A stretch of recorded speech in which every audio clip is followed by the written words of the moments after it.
Welcome to episode number 11 of the Riverfront Bengals Show. We come to you every Thursday to discuss the week that was and the week that will be in Cincinnati Bengals Nation. We are the very show that some folks are claiming to be the seventh most dangerous podcast in all of Azerbaijan. I'm your host, Nate Dotson. That handsome devil over there is my co-host, Joe Farfsing. And we are here this week with the 2022 Cincinnati Bengals Mid-Season Awards Show. And we will touch quickly on Week 9 and what will forever be known as the Joe Mixon game. But before we get too far down the rabbit hole, please, if you don't mind, heck, even if you do mind, go give us a like, follow, subscribe, whatever it is on wherever you consume this podcast. Proof of a like or follow puts you in a raffle with the lucky winner getting a one-on-one Zoom dinner date with none other than my good friend Joe here, who I did not consult before saying that. Am I buying? All right, the podcast will pay for the dinner. Okay, there we go. All right, so let's jump right in, Joe. We are a few days removed now, but how are you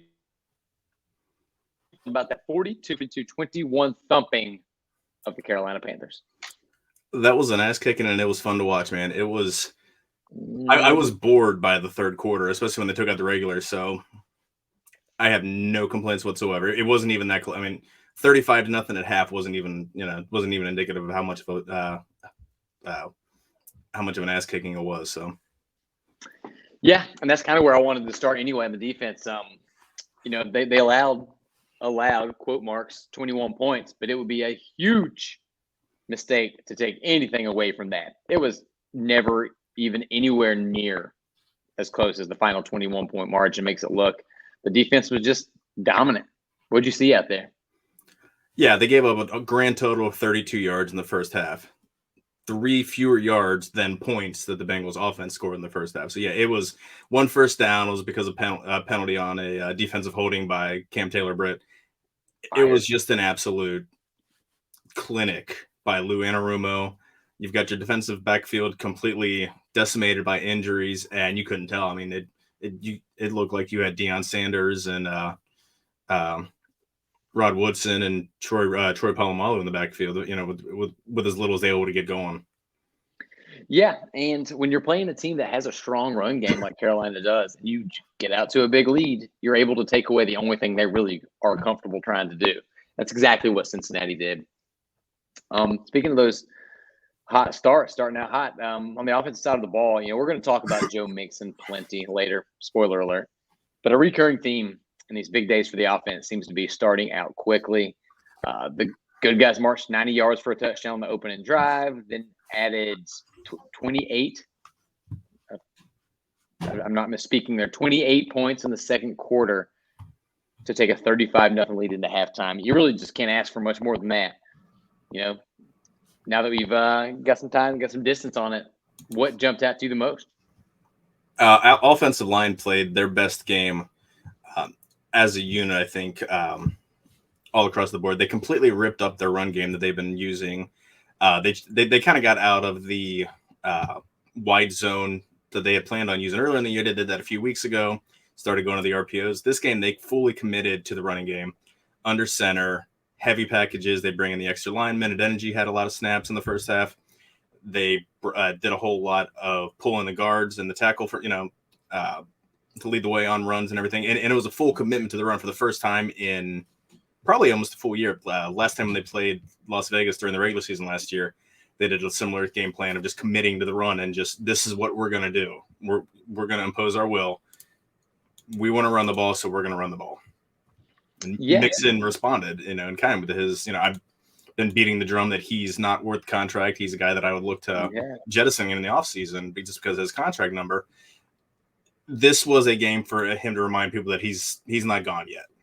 Like, he still has some juice. He had the fastest, I forgot the exact stat. I saw it. It was next gen stat. He had a 20-yard run.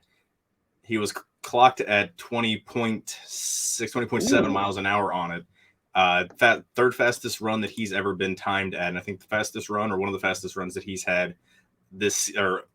fastest run that any running back, ball carrier has had with the ball at any point this season. Yeah, I didn't think he still had that in him. There were some reports that apparently Brian Callahan joined a meeting, and really, I don't know what he said. They didn't report that, but Joe Mixon was said to have received it really, really well, and that they left it. This is a meeting with the entire offense, I think. Really encouraged about or excited about what was going to be happening this week. And I don't know if you can point to one thing or a dozen things, but it worked. Whatever that recipe was, keep on cooking it. I think we need to go to my girl, one of the first loves of my life, Olivia Newton-John, to see who these loves are. Tell me about it, stud. Oh, Olivia. Who's your first stud this week, Joe? It kind of goes a combo of the Joes this week, Mixon and Burrow.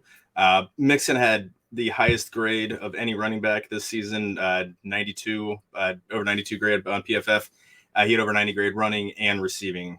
He ran angry. He was running full speed by the time he hit the hole. And it was, this wasn't something that just because the blocking was there and there were holes there. He was running mad. He was running with a purpose, something that we haven't seen this year. So he won the AFC Player of the Week. He won the FedEx Ground Performance of the Week. He wins all the accolades this week. You don't say. Well deserved. Yeah. And then Joe Burrow, on the other hand, was a boring 206 yards, efficient yards, 1 touchdown rushing, and then spent the last 20-plus minutes of the game on the sideline because they were up by some, there's no reason for him to face live bullets at this point. Go into the bye week early and watch the backups get some well-needed reps. My God, the thoughts, if you would have told any Bengals fan going into this season that there would be one or multiple times when Joe Burrow gets to watch the fourth quarter and keep his ass upright. Yeah. Because the Bengals are winning by so much. We'll take that every time. The only other stud I wanted to point out is Jesse Bates. Jesse graded out at an 89.9. It was above average to elite in every facet of the game. And even when Carolina had to pass, there just wasn't anything available to him. Jesse's been up and down this season, and I think that even he would agree, compared to his own standards. But this performance is going to look awfully good on the PowerPoint presentation that his agent sends out to front offices in the offseason. But Joe, if Olivia Newton-John has some studs, Randy Watson is going to have some duds. Yes! Randy Watson! That boy is good. Mm-hmm. Good and terrible. Oh, man, I apologize to anybody who listens to this thing every week because we're never not going to giggle at those. Who's your first Randy Watson honorary dud? There's really only one obvious choice here on the starting offense or defense, and broken record, Jonah Williams allowed another sack, 2 hurries, and was somehow worse in run blocking. He graded much worse in run blocking than he did pass blocking. So again, I'm hoping that this is just peripheral, just slow coming back from his knee injury. He didn't really get any time. He didn't really take much of a break and get healed up. And I'm hoping with the week off with the bye, he kind of rounds back into at least an average left tackle. But he's just been atrocious for the past most of the season. I mean, he had a couple decent games after the first rough spell, and he's been awful since then. So, yeah, I wish we could stop bringing this up, but Jonah must not watch this show. Because when we talk about you on duds, it's supposed to inspire you. Randy Watson is supposed to take over your inner Randy Watson and inspire you to get off the duds list. So maybe somebody just needs to send this clip to Jonah, let him know he's being a dud. But you know who I don't want them to send the clip to? Is my dud for the week, and that's Kevin Huber. Another day, another bad punt. It didn't really burn him this week, but you've been on this show clamoring for a switch since week 1. Since after the preseason. Yeah. And it looks like, hey, it might finally be here. And, Kevin, we love you, man. You've been a fantastic Bengal, but I, for one, am ready for Drew Chrisman's season after the bye. Any thoughts on that? Yeah, it was time before last season when they brought in Chrisman. He unfortunately had a broken hand and couldn't do any of the other duties as holding on field goals and extra points. If he came in last season and was healthy, I think he would have taken the job. He's healthy this season. I don't know. I don't understand why they actually kept Huber this season, because you had Clark Harris healthy going into the season. So having one change to your special teams, and especially, on the field goal thing, having one change, you can adapt that. Well, they had to replace Clark Harris when he got hurt with adenitis, and I think that's the only thing that has kept Huber around thus this long this season was the familiarity, and I think they're ready. If you listen to to what Darren Simmons had to say, it was as non-committal as it could be. It's very clear that Chrisman's going to be given a shot after the bye week. He's going to be punting on what's Heinz Field? I can't even remember what Heinz Field is called now. I don't remember either. I was trying to think about this earlier. It's still a shithole. It's Heinz Field. It's just Heinz Field. It's still a shithole. That's all that matters. Yeah. So, I mean, the writing's on the wall. We think we're probably done, at least for now. He's had a hell of a career. I don't see him going to another team. So if something happens, he'll stay available, you would imagine, and be there.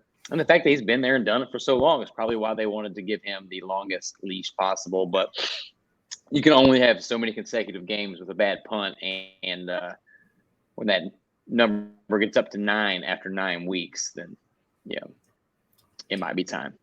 Yeah, 38 But in net up next- punting, 30 or 31st in net punting, 31st in gross punting. That's gross. It's not good. All right, Joe, up next, we've got the bold strategy, Cotton. Worst call of the week. It's a bold strategy, Cotton. Let's see if it pays off for him. What was the worst call on Sunday, Joe? Carolina's game plan going into the game. Bengals had an extremely banged up secondary. Awuzie was out. Flowers out. Mike Hilton out. They threw short on their first 14 pass attempts, or on 10 of their first 14 pass attempts. There was one scramble, one illegal contact on a pass downfield that he had no chance of completing, and 2 interceptions. That was the extent of their game. The other 10 passes were all short, and he only had 3 completions. They're not loaded with a ton of playmakers after jettisoning McCaffrey and Robbie Anderson, but they still have DJ Moore. They still have talent out there, and their plan was to dump it short, keep dumping it short. And it didn't make any sense to me. I'm not complaining, but you figure they try to stress the field vertically, at least to try to stress Cam Taylor-Britt, his second career start. Jalen Davis, he did a great job in the slot, but he's not Mike Hilton. He's not even Eli Apple. And, and Eli Apple actually had a fantastic game. I will say that. So he's a very much a whipping boy in Bengals fandom, but he played really, really well. Well, don't single out Bengals fans like that. Everywhere he's ever been, all the fans of the football. Yes. Yeah, it's difficult to argue with any of that. So let's just move on to the Billy Madison, smartest man alive.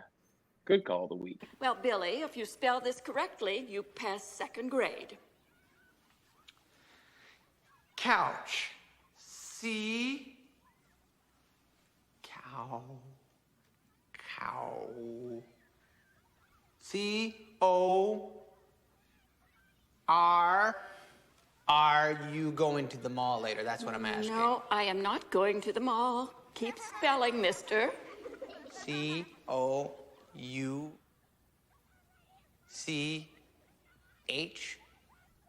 Correct. I am the smartest man alive!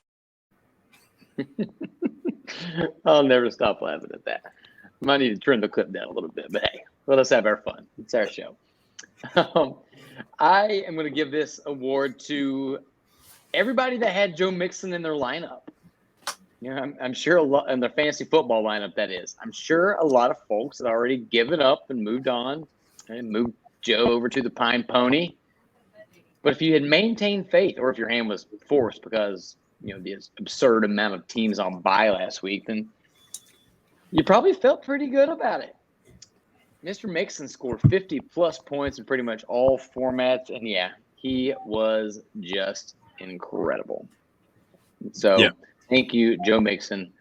We will talk about the Joe Mixon game for a long, long time, and if this ends up being sort of a turning point in the season for the Bengals, we'll definitely look at Week 9 as an important piece of that.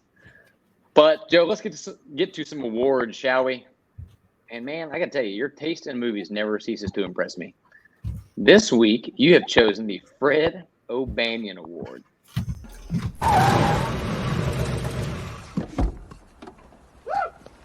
Y'all ready to bust some ass?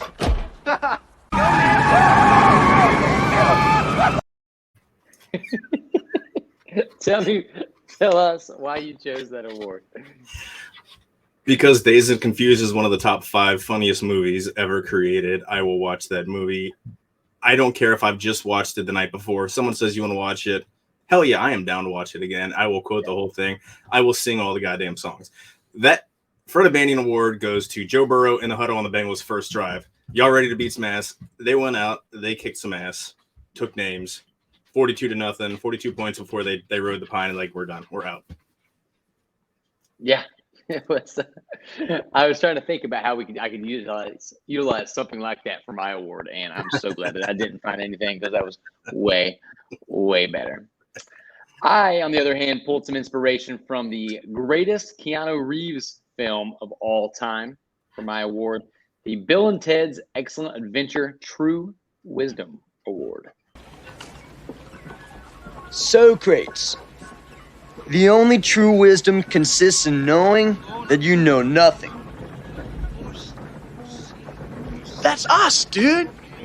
Oh, yeah. I'll never forget being in, like, I don't know, 6th grade one time, and Socrates came up in some capacity. And I don't know how or why. Obviously, we weren't studying philosophy in 6th grade, but he did. And I corrected everybody in my classroom for an entire period that was actually pronounced Socrates. I was like, no, you guys are saying it wrong. It's right there. It's Socrates.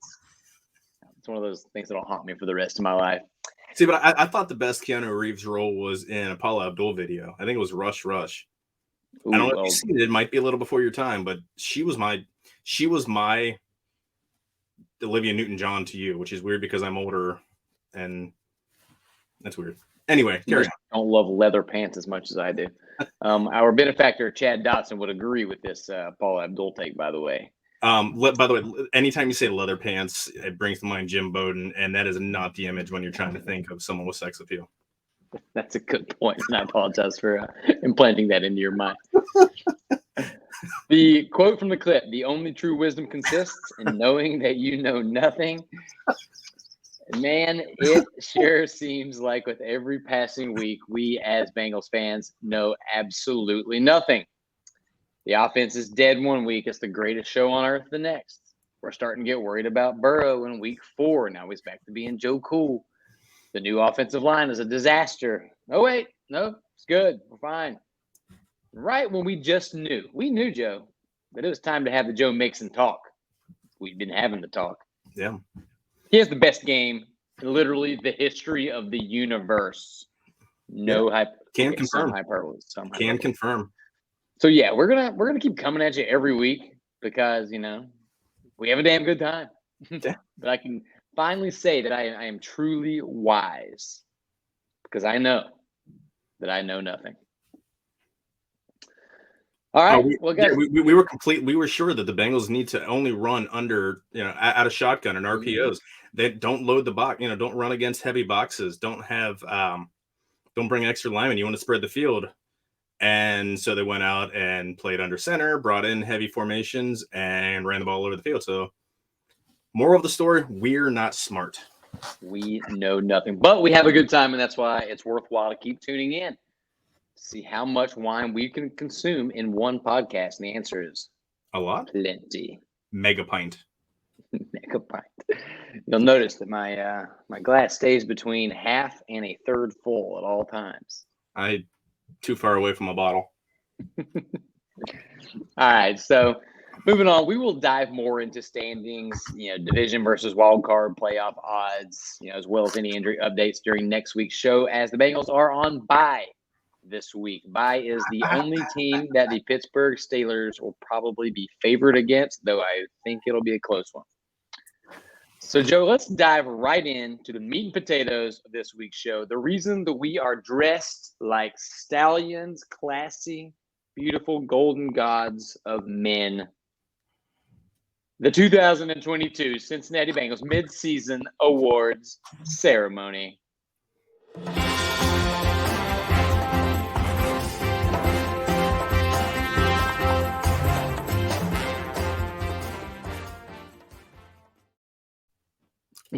got a hell of a lot more of a budget for this show than I thought. There's a lot of people that are nice to us. I know. See, it's being dressed like this. It's what's making you a matinee idol in Azerbaijan. Azerbaijanis, like the Azerbaijani women, are what's driving our numbers in Azerbaijan. This is true. We're not picky about where the viewers and the listeners come from. We're not picky at all. Even women that are hairier than me. I mean, that's right. A click is a click. The Bengals fans come in many shapes and sizes. We digress. Welcome, everyone, to the first annual 2022 mid-season award show presented by the Academy of Cincinnati Bengals Podcast, Arts, and Pseudosciences. Tonight, we'll be honoring the best and brightest from the 2022 Cincinnati Bengals National Football League half season. We first want to say a humongous thank you to all of you for joining us, as well as to the Academy itself, known to many as Chad Dotson. He's the Academy and the Riverfront, but thanks to that guy too. And now, without further ado, I'll send it to my co-host Joe Farsing with tonight's first award. First off, ladies and gentlemen, it's an honor to be here with my esteemed colleague Nate Dotson. If it weren't for viewers and listeners like you, I'm going to sound like PBS. None of this would be possible. I'd like to thank all of the nominees. They've all done a fantastic job. They all deserve a round of applause. That's enough. Our first honor of the night is for the best animated feature. This award is given to the player or coach that stands out and shows excellence in the more animated parts of the NFL game. These can include, but are not limited to, touchdown celebrations, first down celebrations, inoffensive taunting penalties, and, well, very offensive taunting penalties. Tonight's nominees are the Bengals choreographed celebrations in Week 9 versus Carolina Panthers. After Jermaine Pratt's interception, there was a rush to the end zone where everyone did a choreographed snow angel. Even though it was 70 degrees and sunny, a beautiful day here in the Queen City, we can still do snow angels. We're okay with that. I'm not complaining that there's no snow on the ground. We don't live in the Great White North. Use your imagination, people. Exactly. Jeez. Later, there was another celebration after they did Remember the Titans entrance from the Groveton, or when they were coming out to play the Groveton Lions, and Remember the Titans did that after the Jesse Bates interception. Another fantastic piece of work. Our next nominee is Hayden Hurst's exuberance after all of the plays that he makes. He's always jumping. He's always yelling, gesturing. He is fired up. He plays like his hair is actually on fire and not just from the color. Our final nominee of tonight is Jamar Chase telling Minkah Fitzpatrick how he truly feels by giving him the double bird in the Week 1 game versus Pittsburgh. I think he was telling him twice he feels he's number one. Now, we never know for sure because but now, without further ado. True. These are some very deserving nominees. I know who I expect to win. We'll see if I am correct. And the winner is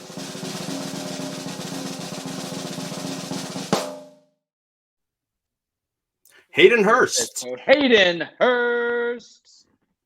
Now we have a clip actually of Hayden Hurst. Should we play it for the listeners, for the viewers? We should. We need an example. All right. This is what we're talking about when we talk about Hayden Hurst having an outstanding animated performance. Then, out of nowhere, the biggest bear you've ever seen, his hide littered with the weapons of fallen warriors, his face scarred with one dead eye. I drew my sword and... Whoosh! One swipe, his sword shattered, then chomp! Dad's leg was clean off.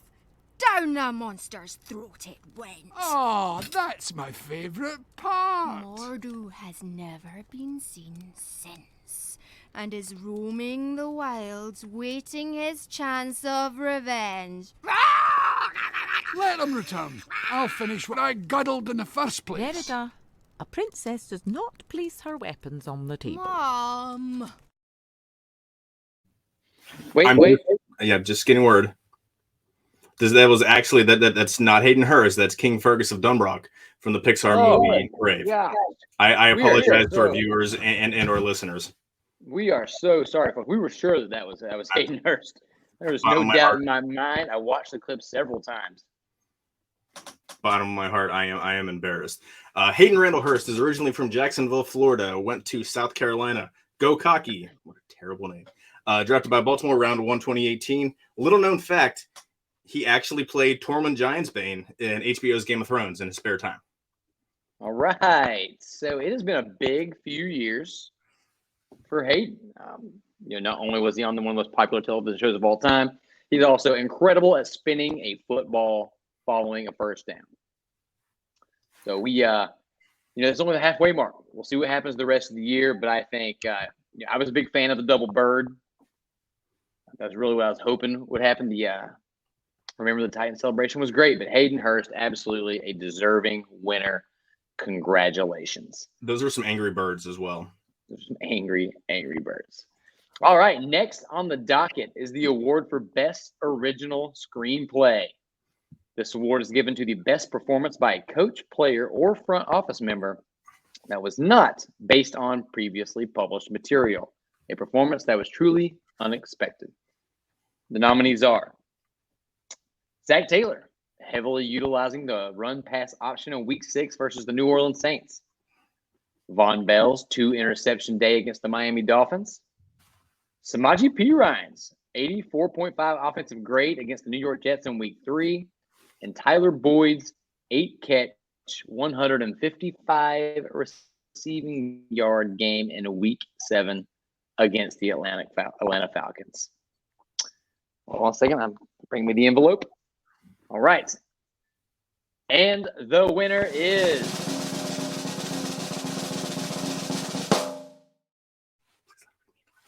Von Bell's 2-interception game in Week 4 against the Miami Dolphins. Von Christian Bell was born in Chattanooga, Tennessee, and played his college football for the Buckeyes of Ohio State, not the Ohio State University, just an Ohio State University. Yeah.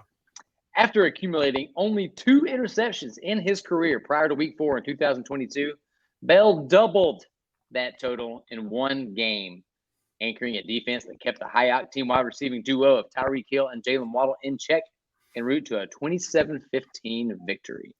And while Vaughn is highly regarded by all in Bengals land, no one expected him to double his 6+ year interception total in one game. And in the process, earned the coveted, the highly desired Best Original Screenplay Award. Congrats, Vaughn. Well done. Well done. All right, moving right along. The next up, this is a big one. This is a big one for me. Best Actor Supporting Role. This award goes to the player that has the biggest impact on the team while maybe not getting top billing. Think Val Kilmer as Doc Holliday in Tombstone. Amiel Huckleberry. You are indeed, sir. The nominees are a pair of defensive ends. Maybe it's Sam Hubbard. Could it be Trey Hendrickson? I don't know. Stay tuned to find out. Could it be linebacker Logan Wilson or maybe wide receiver Tyler Boyd? Your winner is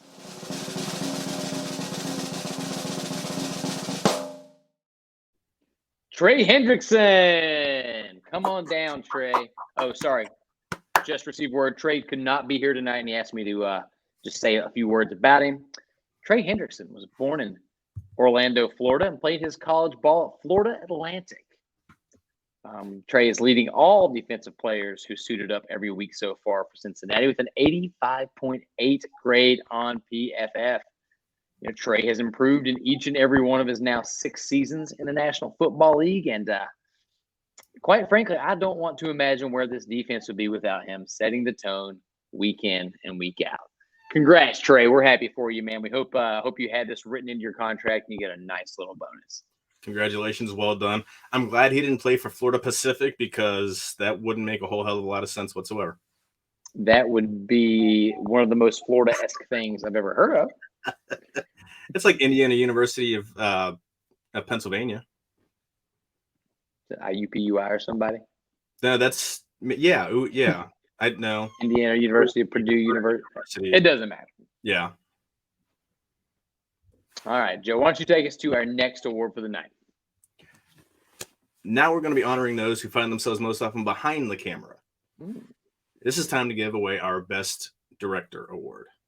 Best Director is given to the coach or front office person who exhibits outstanding directing or coaching while working in the football industry. This year's nominees Lou Anarumo, defensive coordinator, for his constantly adapting defenses. They seem to get a feel for what the other team is trying to execute and then spend the entire second half of games absolutely obliterating their game plan and taking it away from them. Love it. Our second nominee is Brian Callahan, offensive coordinator, completely ripping up the run game plan several times and attempting to evolve week after week.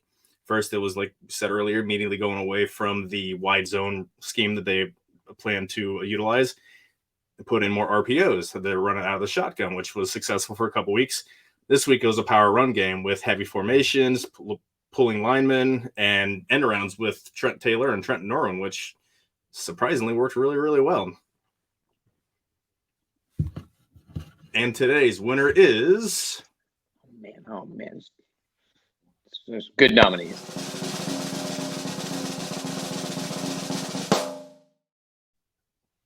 Captain Lou Albano. No, not Captain Lou Albano. That's wrestling. Lou Anarumo. My sincerest apologies.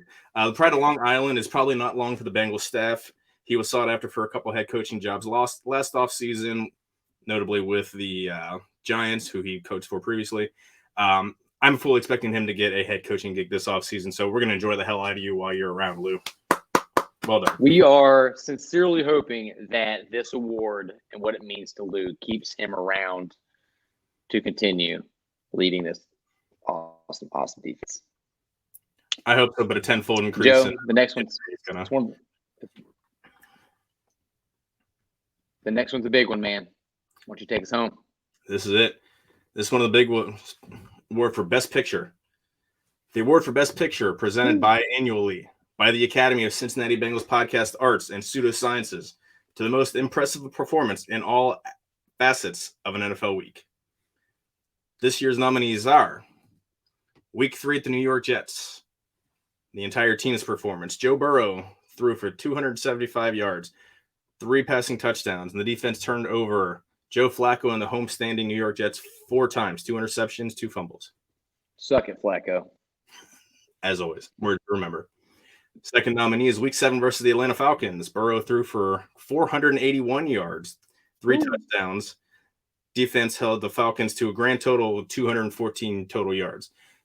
Everyone was looking into that game thinking that they were going to run for 214 yards and then throw on top of that off play action. They completely shut that game down. This year's final nominee, this past week versus the Carolina Panthers. Joe Burrow was an efficient, cool, calm, collected, 22 of 28, 206 yards, 1 touchdown. Didn't have to carry the game. Completely cool with that. Defense held the Panthers to 32 first-half yards versus 35 first-half points by the offense. And the very much maligned Joe Mixon. I'm not eating crow. I still hold out reserving judgment. Joe Mixon exploded for 153 yards on only 22 carries, 4 rushing touchdowns, 1 receiving touchdown. Hell of a game. Absolutely. This year's winner is...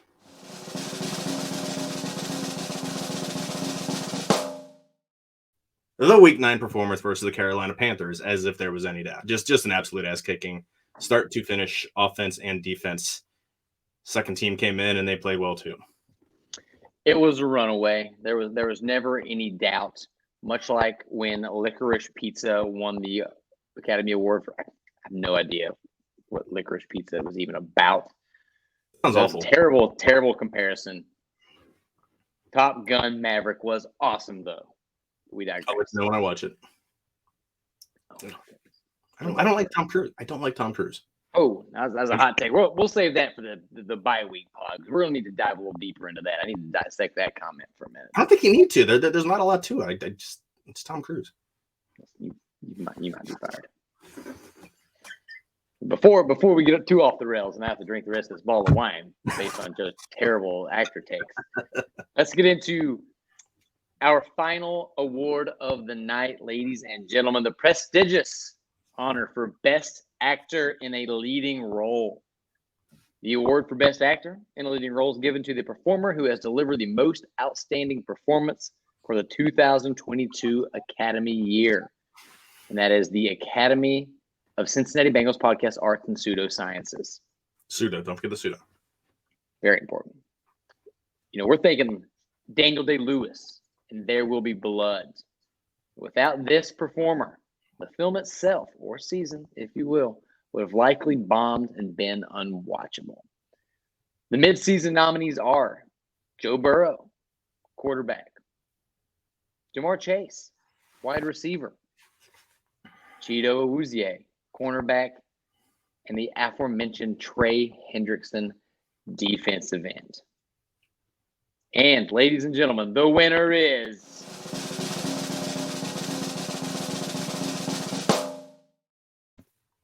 Joe Burrow of the Cincinnati Bengals. Woo! Amazing.